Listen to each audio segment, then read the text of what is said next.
We will now proceed to the report of the Committee on Committees. The chair recognizes Adam Blosser, who is the chair of that committee. Thank you, Mr. President. Good morning, Southern Baptists. My name is Adam Blosser. I'm the senior pastor and a messenger from Goshen Baptist Church in Spotsylvania, Virginia. It is my privilege and honor to stand before you today as the chair of your Committee on Committees to present to you our report. You can find the report on page 17 in your Tuesday bulletin. Despite being a lifelong Southern Baptist, I first learned that Southern Baptists had a Committee on Committees during my time as a Master of Divinity student at Southeastern Seminary.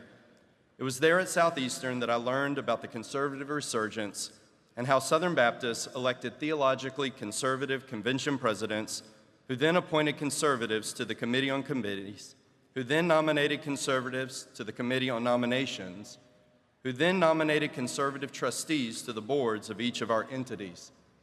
So it is not lost on me the importance of the task that I, along with our Vice Chair Elizabeth Graham and the individuals standing behind me, have undertaken over the last 45 days. The Committee on Nominations that we are placing before you this morning will bring a slate of trustee nominations to next year's convention. Those elected as new trustees will serve as many as 8 years on the various boards of our SBC entities. So it is no exaggeration to say that the Southern Baptist Convention will feel the impact of this slate of nominees to the Committee on Nominations for at least the next 9 years. That is why we have taken great care in doing our work. We wanted to ensure that those names we are placing before you all affirm the Baptist faith and message, and will only nominate to the boards of our entities trustees who also affirm the Baptist faith and message 2000.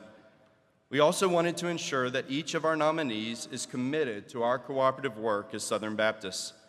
Knowing that we are nominating leaders for our convention, and knowing that the average cooperative program percentage for Southern Baptist churches is 4.5% of undesignated receipts, we sought nominees whose churches exceed that threshold.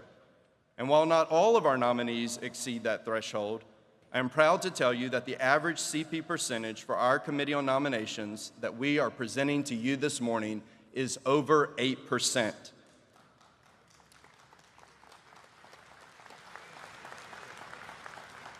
That is the highest CP percentage for any Committee on Nominations in decades. We also sought nominees who represent a diverse background of ministry and life experiences. The average church size of our Committee on Nominations is just over 300.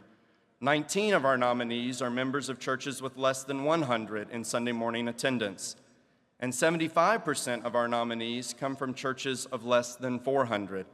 16% of our nominees are female, and 16% of our nominees represent ethnic minorities in the SBC. Putting together this report is like putting together a puzzle. There are bylaw requirements, but there are also committee expectations. And one thing that I can tell you that I appreciate about our committee is that they were not a rubber stamp for anyone. We carefully considered each nominee and are thrilled to present to you today this slate of nominees for next year's Committee on Nominations. So, Mr. President, with that being said, I move the adoption of the report of the Committee on Committees.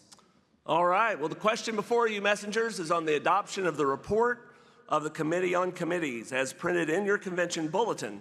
Is there any discussion?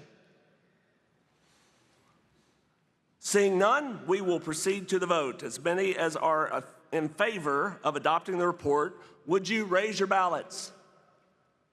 Oh, you're getting good at that. You may lower them. As many as are opposed, would you raise your ballots? You may lower them. Those in favor have it, and the motion carries. All right, thank you. Thank this committee who's worked hard.